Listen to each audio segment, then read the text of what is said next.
comunidad. Buscamos la verdad siempre. 17 de octubre, una fecha emblemática, Día de la Lealtad, y 80 años de una fecha histórica, indudablemente, podría funcionar como parteaguas histórico, sin ninguna duda. Tenemos a un historiador, es un historiador, tengo que decir, joven en relación a muchos otros historiadores y historiadoras, la viene rompiendo al lugar donde va, se llama Pablo Borda, Pablo Borda es muy requerido, y realmente es un gusto siempre hablar con él. Pablo, ¿cómo te va? Buen día. Aquí Roberto Caballero, Marcos Cittadini, Florencia Ibáñez te saludan desde la Red de las Madres. ¿Cómo estás? Buen día, Roberto, Marcos y Flor. ¿Cómo va? ¿Todo bien? Pablo. Bien, todo bien. Me interesa mucho una mirada fresca, digamos, sobre ese 17 de octubre. Una fecha redonda hoy, ¿no? Estamos hablando nada más y nada menos que un evento que dio origen a un movimiento político todavía vigente, ¿no? Pero bueno, ¿qué te despierta a vos esta fecha y qué te despierta sobre todo qué se gestó en esta fecha? Bien, yo creo que hay montones de aristas distintas para agarrar el 17 de octubre. A ver. Primero, porque por supuesto que hay montones de aristas diferentes para agarrar al peronismo. Vos recién mencionabas algo que creo que es central. Se cumplen 80 años de uno de esos acontecimientos que nos permiten marcar un quiebre en la historia argentina. Podemos decir que la historia argentina del siglo XX y quizás la historia argentina contemporánea en general se divide en dos etapas, claramente. Antes y después del peronismo. Que la emergencia del peronismo no solo marca el surgimiento del movimiento político quizás más importante de la historia contemporánea de la Argentina, sino también un cambio diametral en cómo se pensaba el debate acerca de qué Argentina se quería construir, cuáles eran los marcos de referencia para pensar los conflictos políticos o incluso los marcos de referencia para pensar el conflicto social. Lo que es interesante pensar de la aparición del peronismo es que si uno se hubiera parado en 1943 y hubiera dicho que el próximo presidente iba a ser un coronel del ejército argentino, sin inserción en los partidos políticos tradicionales, debido a su gesta de la mano de los trabajadores, hubiera resultado impensable. Y sin embargo el peronismo más... A esa gente. Exactamente, y de hecho nótese que por todos lados vamos a encontrar esa reacción jerarquizante. La aparición del insulto normalizado, ¿no? De plantear que son los negros, el aluvión zoológico, los aindiados, los grasas, porque realmente fue disruptivo. Y creo para mí que necesariamente esa irrupción de las masas trabajadoras, reconocidas, ¿no?, por Perón, marca un parteaguas en la historia argentina y la consolidación para mí de una verdadera democracia de masas. Claro. Pablo, sí. ¿Cómo te va? Marcos te saluda.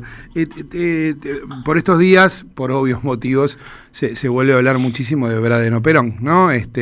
Bueno, quizá porque la historia tiene ecos que vemos en la actualidad. ¿Qué incidencia, digo, en esto que vos estabas contando, de la marcha de septiembre? Entiendo que por esos días era que Braden se iba de la Argentina y volvía a los Estados Unidos. ¿Cuánto hay de eso y cuánto hay de construcción que también le sirvió, obviamente, a Perón para generar un antagonismo que quedó en la historia también, que tiene también 80 años, ¿no? Bien, lo cierto es que Braden interviene abiertamente en la política argentina ya desde 1945.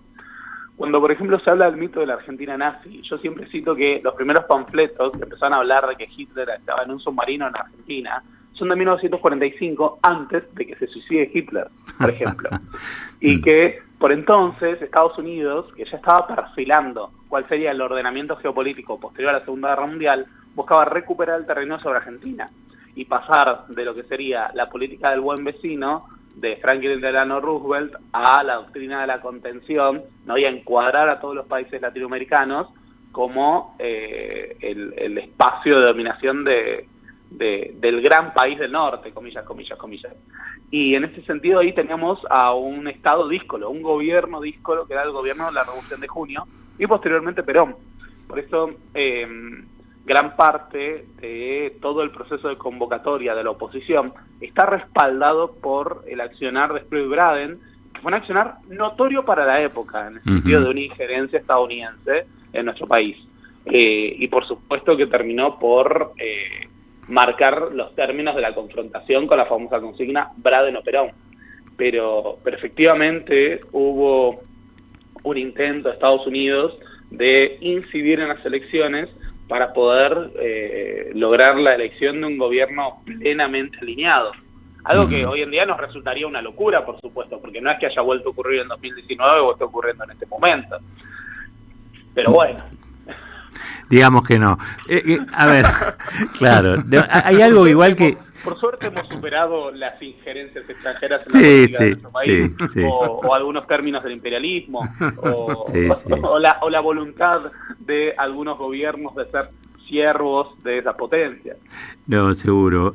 Igual quiero preguntarte sobre la relación entre peronismo y los Estados Unidos, en los términos un poco más en despliegue, digamos, ¿no? Quiero, más allá de la coyuntura, a mí me da la impresión de que hay algo identitario que tiene que ver con la anticolonialidad, si querés, o con el antiimperialismo, como decía antes, pero también, por supuesto, hay como economías que no son complementarias, hay una especie de competencia, a veces más sana, a veces menos sana, digamos, pero sin embargo todavía hay peronistas que se alinean con, o quieren alinearse, no sé, me acuerdo de Ángel Federico Robledo, un dirigente allá de los 70-80, que era un tipo prácticamente casi te diría de la embajada. Las relaciones carnales de Menem, ¿entendés? Digo, hay como un sector del peronismo que dice, bueno, ya está, Braden ya fue, y quizá ahora, bueno, aparece Lamelas y los confunde, pero ¿cómo pensás vos en trayectoria, digamos, esa relación que sin duda es conflictiva? Bueno, en realidad yo diría que una frase que todo historiador quiere utilizar, es más complejo. Perón, con la tercera posición, lo que buscó fue un abordaje estratégico de las relaciones exteriores y tratar de mantener a Argentina equidistante. Pero cuando vemos los términos de la política regional, Estados Unidos era el actor de peso en la época de Perón en América Latina. Claro. Era muy evidente. De hecho, un año antes del derrocamiento de Perón, o sea, el derrocamiento de Jacobo Arbenz de Guatemala en un golpe orquestado por Estados Unidos, por dar un ejemplo. Y lo que es interesante es que en la Guerra Fría, gran parte de los países de América Latina se veían obligados a alinearse con Estados Unidos, o al menos tener una relación diplomática. Y si bien Perón, el primer gobierno de Perón, nace con Braden o Perón, durante el segundo gobierno, durante los años 50, después de un boicot a la venta de carnes de Argentina que da inicio a esa primera crisis económica del 50, ¿no? La famosa crisis del pan negro, Perón buscó reacercarse a Estados Unidos, pero en otros términos. De hecho, estuvo el famoso intento de un acuerdo de la Standard Oil de las petroleras, YPF, y un acercamiento al gobierno de Eisenhower. Eso es cierto, porque buscó un abordaje más pragmático, sobre todo de cara a esto que es la obtención de inversiones extranjeras. Pero ojo, también se demarcó, Perón, es verdad, votó, por ejemplo, frente a la guerra de Corea, la condena al ataque de Corea del Norte, pero no envió tropas. Hubo un intento de mantenerse equidistante. Creo que hay que plantear, o sea, si yo tuviera que ir a mis propios términos ideológicos identitarios, y no, por supuesto, yo espero la caída del imperio estadounidense, más temprano que tarde, pero lo cierto es que si uno fuera a la historia del peronismo y al abordaje que este tiene, gran parte de esa historia se trató justamente de una visión estratégica equidistante, de no casarse con una sola potencia. Bien. Y ahí, por supuesto, hay que marcar dos rupturas. Una es cuando Estados Unidos se convirtió en la única gran superpotencia del mundo, en los 90, con las relaciones carnales de Menem. Y otra vez lo que parece ocurrir ahora, que hay algunas voces del peronismo que todavía parecen decir, nosotros tenemos que ir con Estados Unidos, Trump es peronista. Sí. Y Trump no puede ser peronista, primero porque es estadounidense. Muy bien. Sobre todo porque es el presidente de la principal potencia imperialista del mundo. Y segundo, porque en Estados Unidos existe un modelo totalmente contrario, y es el que impuso al Trump a una noción de justicia social o a defender al pueblo trabajador. El que crea que un multimillonario